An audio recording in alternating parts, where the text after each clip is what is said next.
तो चलिए आज का क्लास हम लोग शुरू करते हैं। और आज का क्लास में हम लोग पढ़ेंगे चैप्टर 8, क्लास 11 का बायोलॉजी चैप्टर 8। चैप्टर नेम क्या है? Cell the unit of life. ठीक है, चैप्टर का नेम है cell the unit of life. कोई भी लिविंग ऑर्गेनिज्म होता है, कोई भी लिविंग ऑर्गेनिज्म अगर है तो वो सेल से मिल करके बना है। हिंदी में बोले तो कोशिका से मिल करके बना है। सेल जो है हर लिविंग ऑर्गेनिज्म का स्ट्रक्चरल और फंक्शनल यूनिट है। यानी कोई भी लिविंग ऑर्गेनिज्म, जैसे हम अगर हैं तो सेल सेल से मिल करके बने हैं। हमारा जो ये शेप तुमको दिख रहा है, हाथ पैर, ये सब सारा चीज सेल से मिलके बना है। स्ट्रक्चर भी सेल के कारण है। और जो हमारे बॉडी में फंक्शन है, जैसे हम देख पाते हैं, सुन पाते हैं, बोल पाते हैं, सोच पाते हैं, ये फंक्शन भी सेल का ही है। और वो सब इंटीग्रेट होकर के हमारा फंक्शन कहला रहा है। मतलब हर सेल, हर टिश्यू का जो फंक्शन है, काम है, वो सब काम मिला करके हमारे बॉडी का काम कहला रहा है वो। ठीक है, तो पता ही है इस सेशन का मतलब ही है कि मेरा मकसद ही है कि आप लोग एनसीईआरटी थोड़ा लाइन बाय लाइन पढ़ें और आसानी से समझ सकें। क्या है कि अगर हम लोग बात करें कि इस चैप्टर में, तो सबसे पहले क्या कहता है कि व्हेन यू लुक अराउंड, जब तुम चारों ओर अपना देखते हो तो तुम दोनों तरह के, both living and non living things को देखते हो। कुछ चीजें जो लिविंग है, कुछ जो नॉन लिविंग है। जैसे हम लोग जितने भी लोग यहाँ क्लास में बैठे हैं सब लिविंग है, और जो बेंच है, टेबल है, बोर्ड है, कैमरा है, कंप्यूटर है, ये सब सारा क्या है? नॉन लिविंग है। ठीक है, you must have wandered and asked yourself, तुमको आश्चर्य होता होगा, तुम ये खुद से पूछता होगा, what is it that makes an organism living, कि वो क्या चीज है जो किसी ऑर्गेनिज्म को लिविंग बनाता है और किसी ऑर्गेनिज्म को नॉन लिविंग बना देता है। ठीक है, तो वो क्या चीज है जो ऑर्गेनिज्म को लिविंग बनाता है, और what is it then inanimate thing does not have which a living thing has, और वो क्या चीज है जो इनएनिमेट चीज में नहीं होता है। यानी इनएनिमेट किसके लिए वर्ड यूज किया गया? इनएनिमेट का मतलब है नॉन लिविंग थिंग। क्या है?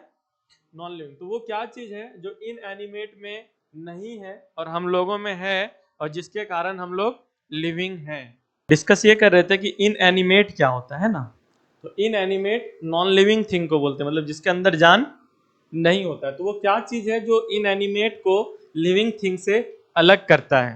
ठीक है, तो हम लोग यहाँ पे एक चीज देखेंगे कि जो भी लिविंग ऑर्गेनिज्म है, जो भी ऑर्गेनिज्म है, लिविंग है अगर, तो वो सेल से मिल करके बना होगा। किससे मिल करके बना होगा? यानी कोशिका से मिल करके बना होगा। Some are composed of a single cell, कुछ लिविंग ऑर्गेनिज्म सिंगल सेल का होगा तो उसको यूनिसेल्यूलर बोलेंगे। क्या बोलेंगे? यूनिसेल्यूलर। और कुछ जो होगा वो मल्टी सेल्यूलर होगा, यानी जो मोर देन वन सेल, यानी एक से अधिक सेल से अगर मिल करके बना है तो हम लोग उसको मल्टी सेल्यूलर बोलेंगे। क्या बोलेंगे? Multi cellular. समझ पा रहे हैं? अब हम लोग समझते हैं कि ये सेल क्या है। What is a cell? Cell क्या है? तो कोई भी सेल जो होता है, दिख रहा है, अगर हम लोग देखें तो मान लो कि ये एक सेल है। ठीक है, एक सिंगल सेल के अंदर ये एबिलिटी होता है कि वो खुद से सरवाइव कर सकता है। मतलब अगर इसको तुम वाटर दे दो, ऑक्सीजन दे दो, ग्लूकोज दे दो, समझ पा रहे हो, तो ये जो जो चीजें हैं वो अपने अंदर एब्जॉर्ब करेगा और जो जो वेस्ट प्रोडक्ट है उसको बाहर निकालेगा, और ये जिंदा रह सकता है। समझ में आ रहा है? एक सिंगल सेल भी जिंदा रह सकता है, वो अपना सारा फंक्शन खुद से कर सकता है। जैसे अमीबा, नाम सुने हो अमीबा? सिंगल सेल, एक ही सेल है, पानी में रहता है, और वो सारा फंक्शन खुद से कंट्रोल करता है अपना।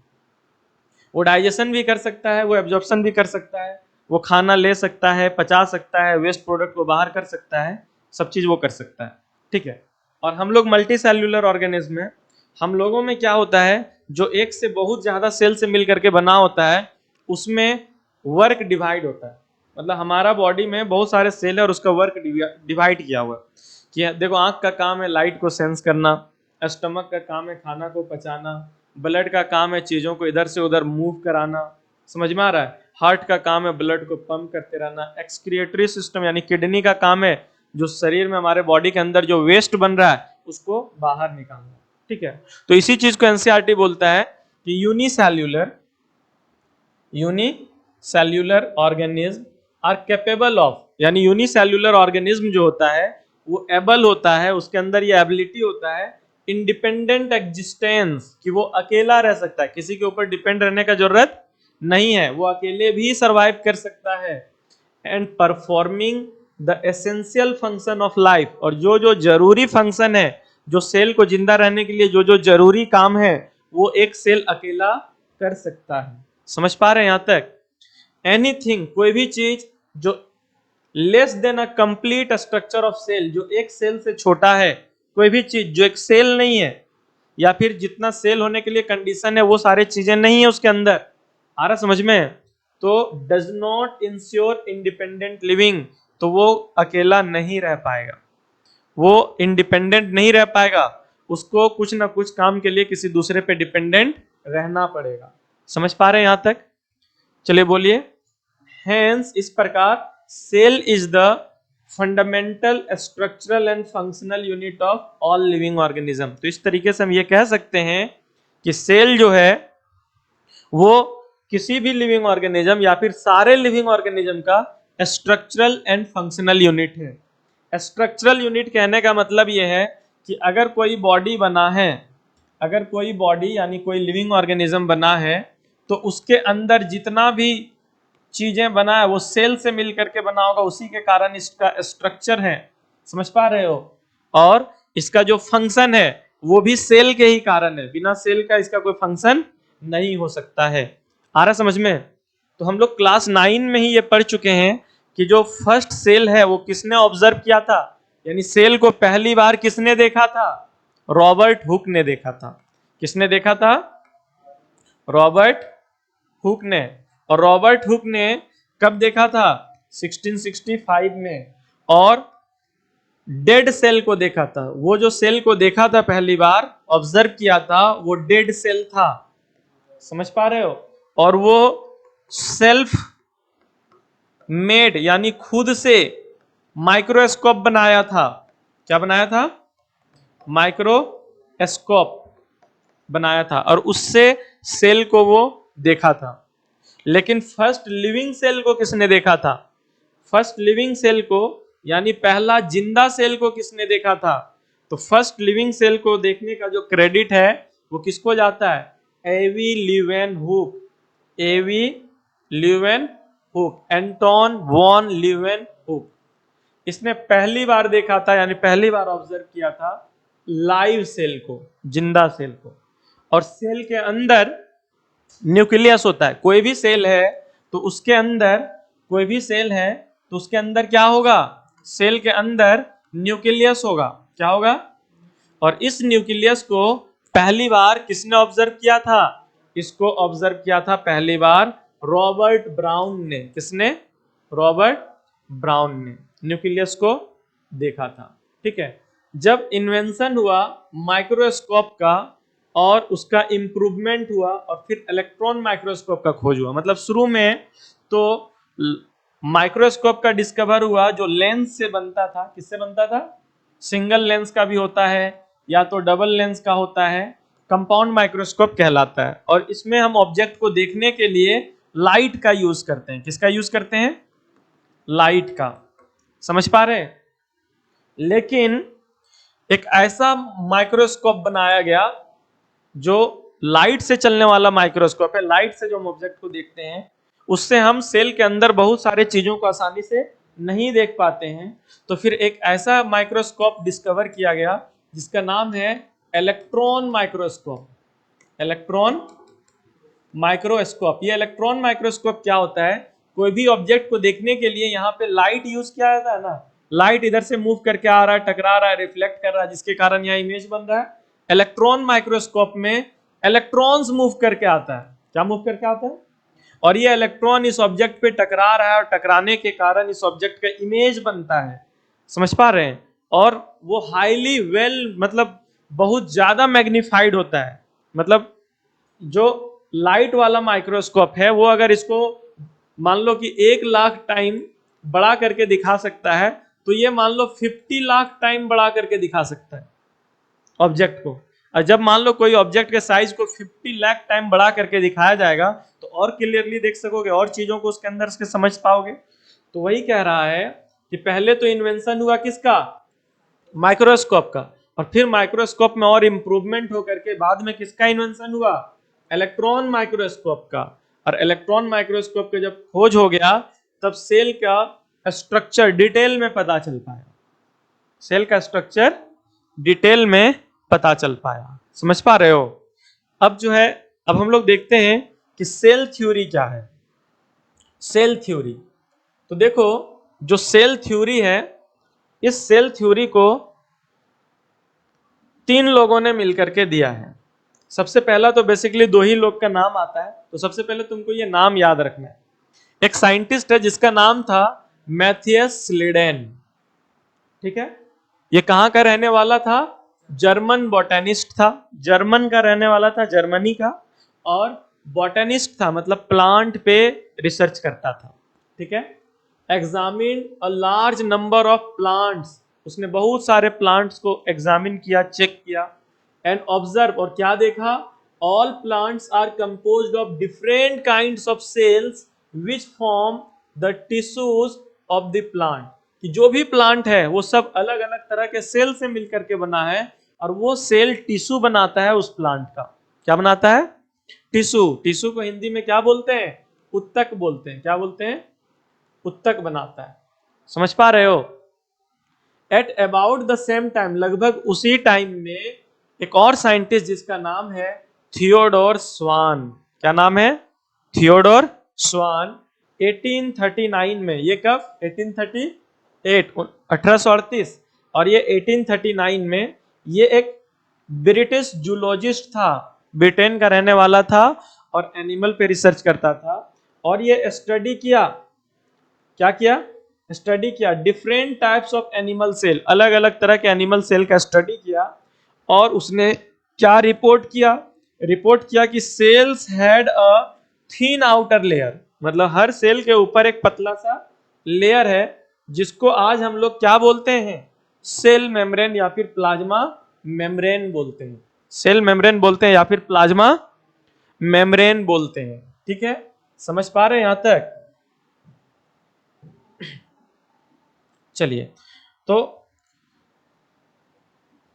देखिए, तो स्वान जो ब्रिटिश जूलॉजिस्ट था, उसने रिपोर्ट किया कि हर सेल के ऊपर एक थीन आउटर लेयर है, और उसको सेल मेम्ब्रेन या फिर प्लाज्मा मेम्ब्रेन बोलेंगे, ठीक है।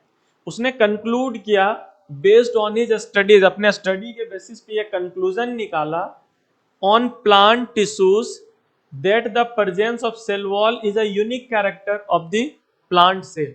किसने, जो प्लांट पे रिसर्च कर रहा था, क्या नाम था उसका, स्लीडेन। क्या नाम था, मैथियस स्लीडेन। उसने ये कंक्लूड किया अपने स्टडी का कि जो प्लांट टिश्यूज है वो जिस सेल से मिलकर के बना है, उस सेल में क्या है, सेल वॉल है, और ये यूनिक कैरेक्टर है किसका, प्लांट का। मतलब प्लांट के ऊपर सेल वॉल मिलता है और किसी के ऊपर सेल वॉल नहीं मिलता है। On the basis of Schwann propose that hypothesis that the bodies of animals and plants are composed of cells and product of cells। और स्वान और स्लीडेन दोनों का जो कॉन्सेप्ट था, वो दोनों को मिला करके ये बताया गया कि चाहे वो प्लांट हो या फिर एनिमल्स हो, ये दोनों चीजें किससे मिल करके बनता है, कंपोज्ड ऑफ सेल्स, मतलब सेल से मिल करके बनता है या सेल के प्रोडक्ट से। यहाँ पे सेल का प्रोडक्ट कहने का मतलब हुआ सेल वॉल, मतलब सेल से बना हुआ कोई केमिकल, सेल से बना हुआ कोई chemical. Schleiden and Schwann together formulate the cell theory. Schleiden और स्वान दोनों ने मिलकर के क्या दिया, सेल थ्योरी। अगर आपको पूछा जाएगा कि सेल थ्योरी किसने दिया, तो ज्यादातर चांस है कि आपको ऑप्शन में मिला हुआ, लिखा हुआ मिलेगा स्लीडेन एंड स्वान, ठीक है। This theory however did not explain as to how new cells were formed। ये थ्योरी ये नहीं बता पाता था कि कोई भी नया सेल कैसे बनता है। स्लीडेन और स्वान ने जो थ्योरी दिया, वो थ्योरी ये नहीं बता पाता था कि कोई भी नया सेल का डेवलपमेंट कैसे होता है, ठीक है। तो इस बात को बताया एक तीसरा साइंटिस्ट जिसका नाम था रुडोल्फ विर्चॉव या रुडोल्फ विर्चॉव, ठीक है। 1855 में पहली बार first explain that cell divided and new cells are form, और ये बताया कि सेल जो है वो डिवाइड करेगा और न्यू सेल्स फॉर्म करेगा प्री एग्जिस्टिंग सेल से। मतलब कोई भी जो सेल होता है वो एक पुराना सेल से डेवलप होता है, वो पुराना सेल डिवाइड होता है जिसके कारण नया सेल बनता है। और वो अपने लैंग्वेज में बोला था ओमनिस सेल्यूला ई सेल्यूला, ओमनिस सेल्यूला ई सेल्यूला, यानी कोई भी जो न्यू सेल है वो किससे बनेगा, प्री एग्जिस्टिंग, पहले से जो सेल प्रेजेंट है उससे बनेगा। ही modified the hypothesis of Schleiden and Schwann, और स्लीडन एंड स्वान ने जो हाइपोथेसिस, जो कॉन्सेप्ट दिया था सेल थ्योरी का, उसको मॉडिफाई किया और उसमें अपना स्टेटमेंट भी जोड़ दिया, और सेल थ्योरी को उसने फाइनल शेप दिया। किसने, रुडोल्फ विर्चो ने। और अब जो सेल थ्योरी है वो ये कहता है all living organisms are composed of cells, कि जितना भी तरह का लिविंग ऑर्गेनिज्म है वो सेल से बना है या प्रोडक्ट ऑफ सेल से मिलकर के बना है। All cells arise from pre existing cells, और जितना भी सेल्स है वो पुराना सेल से ही डेवलप होता है। जितना भी सेल्स है, नया सेल, वो सारा सेल पुराना सेल से ही डेवलप होता है। क्लियर है यहां तक या कंफ्यूजन है? चलिए अब हम लोग देखते हैं, एक ओवरव्यू लेते हैं सेल का। टॉपिक है an overview of cell, an overview of cell. Cut जा रहा है, पहले भी कटा है क्या? पहले वीडियो में भी कटा है। An overview of cell.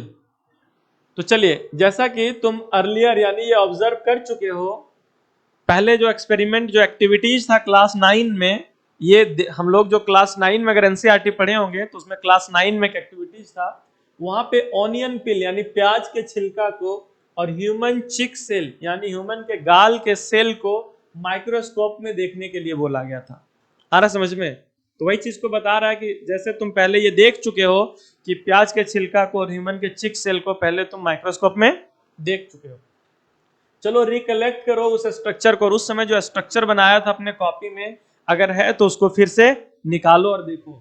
The onion cell which is a typical plant cell, onion cell जो है वो एक प्लांट सेल है, has a distinct cell wall as its under boundary and just within it is the cell membrane.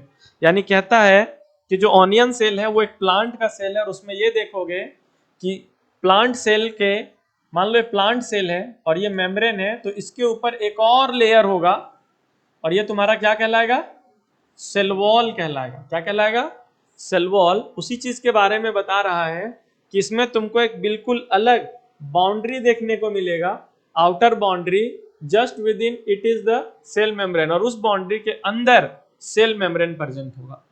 समझ पा रहे हैं?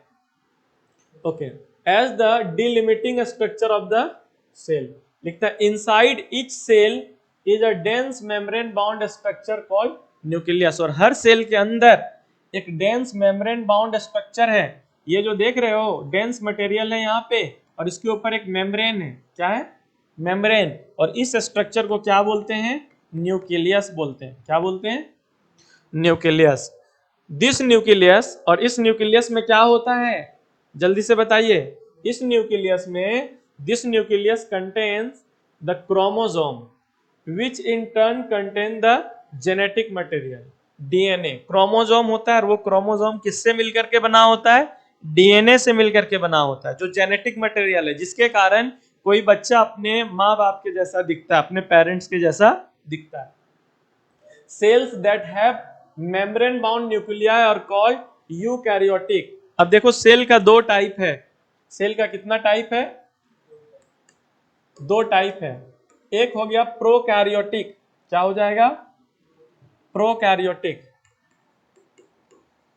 Prokaryotic, prokaryotic cell किसको बोलेंगे, वो सेल जिसके अंदर तो डेंस मटेरियल डीएनए आरएनए तो है, लेकिन इसके ऊपर कोई कवर नहीं है। ये जो कवर है वो मेम्ब्रेन नहीं है, न्यूक्लियस के ऊपर कोई मेम्ब्रेन नहीं है। तो नो मेम्ब्रेन, या फिर लिखते हैं nuclear membrane absent. Nuclear membrane absent, जिसमें न्यूक्लियर मेम्ब्रेन नहीं होता है, वो क्या कहलाएगा? प्रोकैरियोटिक। और इसका एक ही एग्जाम्पल है बैक्टीरिया। जितना भी तरह का बैक्टीरिया है सबका सब क्या है? प्रोकैरियोटिक है। क्या है? प्रोकैरियोटिक। उसका जो न्यूक्लियस है उसके ऊपर कोई मेम्ब्रेन नहीं है। लेकिन दूसरा जो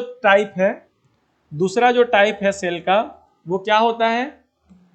यूकैरियोटिक। क्या होता है? यूकैरियोटिक।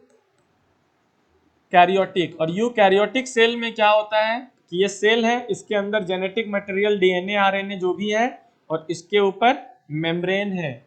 आ रहा समझ में? तो ऐसे सेल को क्या बोलेंगे? यूकैरियोटिक सेल बोलेंगे।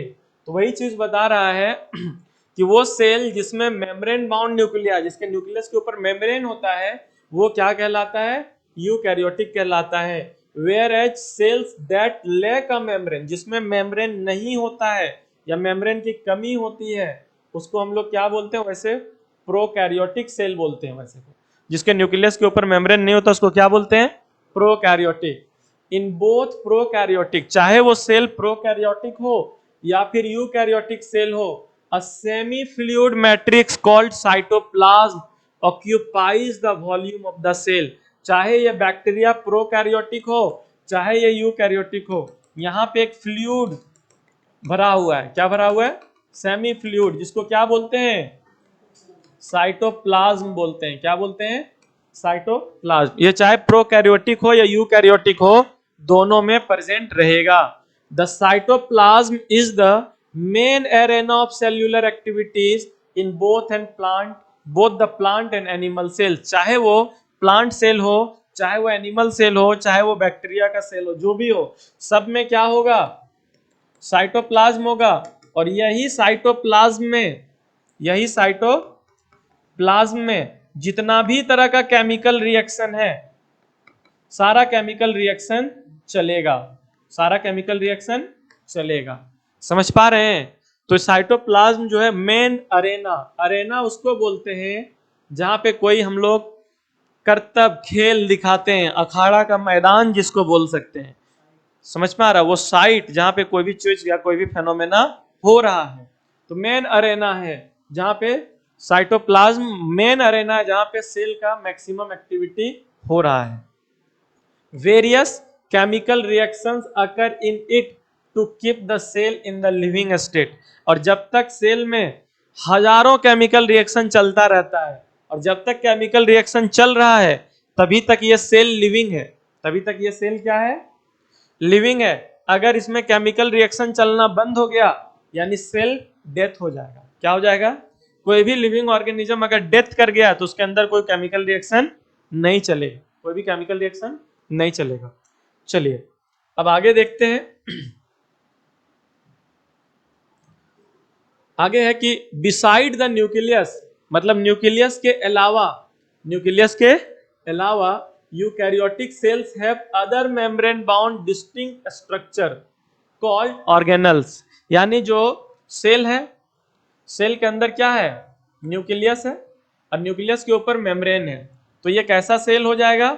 यूकैरियोटिक हो जाएगा। कैसा हो जाएगा? Eukaryotic cell. लेकिन यूकैरियोटिक सेल में न्यूक्लियस के मेम्ब्रेन के साथ साथ बहुत सारा मेम्ब्रेन बाउंड ऑर्गेनल भी प्रेजेंट रहता है। बहुत सारा मेम्ब्रेन बाउंड ऑर्गेनल भी प्रेजेंट रहता है। समझ पा रहे हैं? ये सारा चीज आपको प्रोकैरियोटिक में देखने को नहीं मिलेगा। तो यूकैरियोटिक सेल में न्यूक्लियस के अलावा और भी चीजें जिसके मेम्ब्रेन बाउंड ऑर्गेनल है, उसको हम लोग ऑर्गेनल्स बोलेंगे। क्या बोलेंगे? ऑर्गेनल्स बोलेंगे। आ रहा समझ में? यानी सेल के साइटोप्लाज्म में जो भी मेम्ब्रेन बाउंड स्ट्रक्चर प्रेजेंट है, उसको हम लोग क्या बोलेंगे? ऑर्गेनल्स बोलेंगे। क्या बोलेंगे? ऑर्गेनल्स। जैसे endoplasmic reticulum, Golgi complex, lysosome, mitochondria, microbodies, vacuoles, ये सब इसके अंदर में आ जाएगा।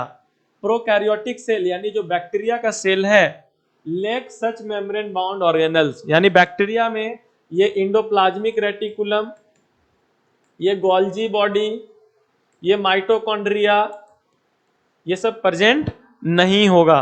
ये सब प्रेजेंट नहीं होगा। समझ पा रहे हैं यहां तक? राइबोसोम्स जो है ये नॉन मेम्ब्रेन बाउंड ऑर्गेनल है, यानी राइबोसोम, यहाँ पे राइबोसोम प्रेजेंट है, मान लो क्या प्रेजेंट है, राइबोसोम, और इसके अंदर कोई भी मेम्ब्रेन नहीं होता है, सॉरी इसके ऊपर कोई भी मेम्ब्रेन नहीं होता है, तो ये नॉन मेम्ब्रेन बाउंड ऑर्गेनल है, found in all both prokaryotic as well as eukaryotic cell. ये बैक्टीरिया यानी प्रोकैरियोटिक सेल में भी पाया जाएगा राइबोसोम, और यूकैरियोटिक सेल दोनों में पाया जाएगा। Within the cell ribosomes are found not only in the cytoplasm but also within the two organelles chloroplast and mitochondria on rough endoplasmic reticulum। यानी कह रहा है कि ये जो राइबोसोम है वो सिर्फ साइटोप्लाज्म में ही प्रेजेंट नहीं है, बल्कि जो ऑर्गेनल है माइटोकॉन्ड्रिया के अंदर भी राइबोसोम है, और इंडोप्लाज्मिक रेटिकुलम, समझ पा रहे हैं?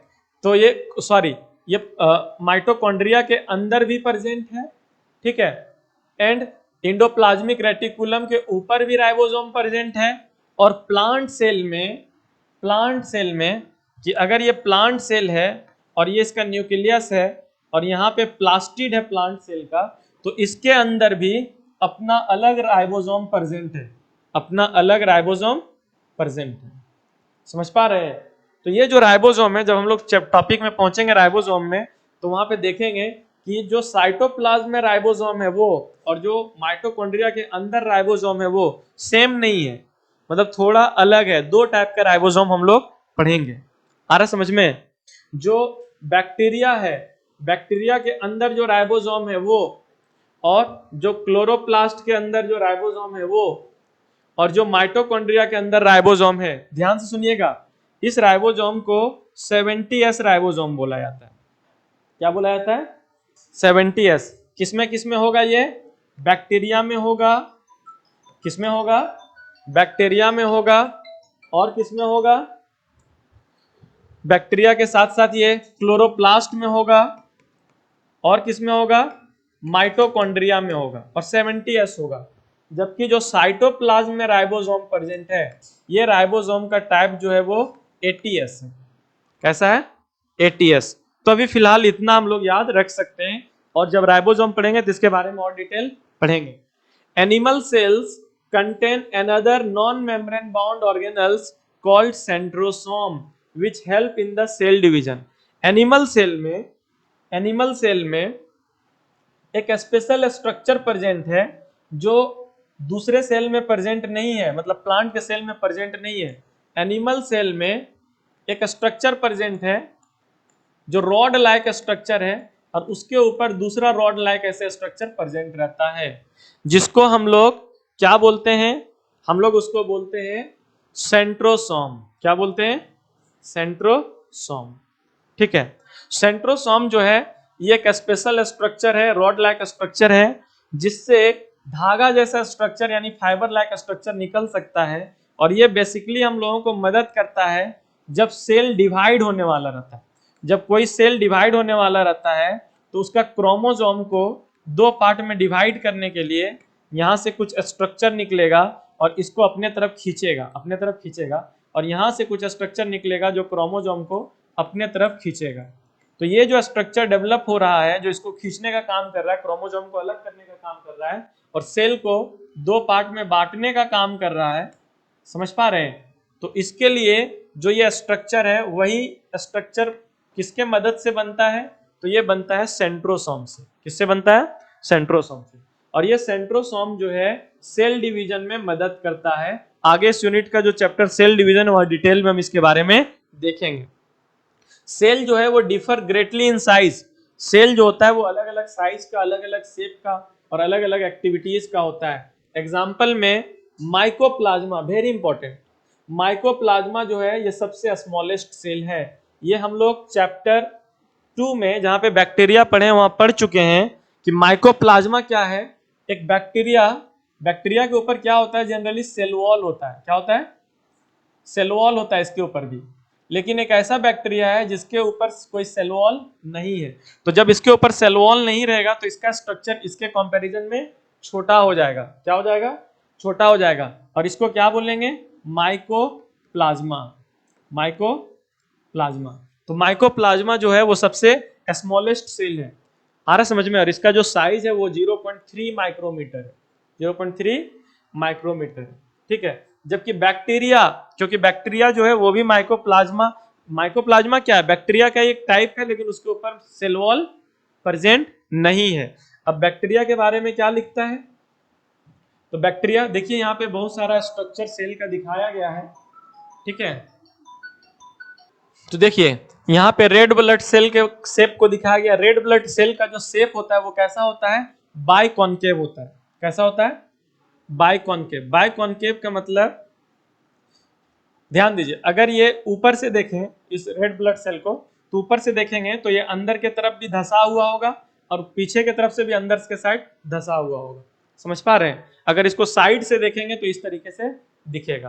तो रेड ब्लड सेल है, ये व्हाइट ब्लड सेल है जो एमोइबॉइड है। एमोइबॉइड कहने का मतलब ये हुआ कि इसका जो शेप है ना वो फिक्स नहीं है। इसका जो शेप है वो फिक्स चेंज करते रहता है। और ये हम लोगों के बॉडी में कॉल्यूमनर इपिथेलियल सेल है। मतलब इपिथेलियल सेल है वो सेल जो हमारे बॉडी का, इपिथेलियल सेल उसको बोलते हैं जो हमारे बॉडी का बाहरी या फिर अंदर का लेयर बनाता है। लेकिन जो इंटेस्टाइन यानी जो छोटी आंत है उसमें जो सेल प्रेजेंट होता है वो कॉल्यूमनर सेल होता है। इस तरीके से लंबा लंबा कॉलम के जैसा यानी रॉड के जैसा होता है, ठीक है। ये जो आप देख रहे हैं ये नर्व सेल है, बहुत ज्यादा ब्रांच है, न्यूरॉन नाम सुने होंगे। और यहाँ पे जो आप सेल देख रहे हैं, ये जो सेल है, ये जो सेल आप देख रहे हैं ये ट्रैकिड्स है। ट्रैकिड्स किस में पाया जाता है? जाइलम में पाया जाता है। किस में पाया जाता है? Tracheids and vessel. Tracheid and vessels जो है वो किस में पाया जाता है? जाइलम में पाया जाता है। उस सेल को दिखाया है। और ये मेजोफिल सेल है जो कहाँ पाया जाता है? लीफ में पाया जाता है, पत्ता में पाया जाता है। समझ पा रहे हैं? तो इसका स्ट्रक्चर यहाँ पे दिखाया है। अब चलिए हम लोग थोड़ा सा कुछ चीजों को देख लेते हैं। और माइकोप्लाज्मा का साइज कितना बताया था? 0.3 माइक्रोमीटर। जबकि बैक्टीरिया का साइज कितना होता है? 3 to 5 माइक्रोमीटर होता है। तो ऑब्वियसली माइकोप्लाज्मा बैक्टीरिया से बहुत छोटा हो गया, ठीक है। जो लार्जेस्ट आइसोलेटेड सिंगल सेल है, ये सब लोग बहुत पहले से जान रहे होंगे, जीके में तो याद करवा दिया जाता है, वो एग ऑफ ऑस्ट्रिच है। ऑस्ट्रिच का जो अंडा है वो सिंगल और सबसे बड़ा सेल है। सिंगल सेल में अगर किसी का साइज सबसे बड़ा है तो वो एग ऑफ ऑस्ट्रिच का है। और एमंग मल्टी सेल्यूलर ऑर्गेनिज्म यानी जो बहुत सारा सेल से मिल करके बना है, अगर उसमें हम बात करें तो ह्यूमन रेड ब्लड सेल जो है, हम लोगों का जो आरबीसी है रेड ब्लड सेल, उसका साइज 7 माइक्रोमीटर है और वो भी उसका डायामीटर बताया गया। नर्व सेल जो होता है सम ऑफ द लॉन्गेस्ट, मतलब नर्व सेल जो है सबसे लंबा सेल होता है। Cell also very greatly in their shape. Cell का शेप बहुत ज्यादा अलग अलग तरह का, अलग अलग शेप का होता है। दे मे बी डिस्क लाइक, जैसा भी आरबीसी, आरबीसी में डिस्क, डिस्क के जैसा समझते हैं, यानी सीडी कैसेट देखे हैं ना, उस तरह का शेप हो सकता है, ठीक है। पॉलीगोनल हो सकता है, कॉल्यूमनर हो सकता है, यानी जिसका ऊंचाई ज्यादा हो चौड़ाई कम हो वैसा हो सकता है। पॉलीगोनल मतलब अलग अलग शेप का हो सकता है। समझ पा रहे? क्यूबॉइडल जिसका लंबाई चौड़ाई ऊंचाई बराबर हो वैसा सेल हो सकता है। थ्रेड लाइक धागा के जैसा लंबा सेल भी हो सकता है। इरेगुलर सरफेस यानी मान लो कि यह सेल है लेकिन इसका कहीं पे थिकनेस ज्यादा है, कहीं पे कम है, कहीं पे कोई केमिकल ज्यादा है, इस तरह का भी हो सकता है। शेप जो होता है सेल का वो वैरी करता है with the function they perform. Cell का जो शेप है वो इस बात पे डिपेंड करता है कि वो सेल क्या काम कर रहा है। जिस तरीके से बॉडी में उसका काम होगा उसी तरीके से सेल का शेप होगा। समझ पा रहे हैं? तो आज यहीं तक।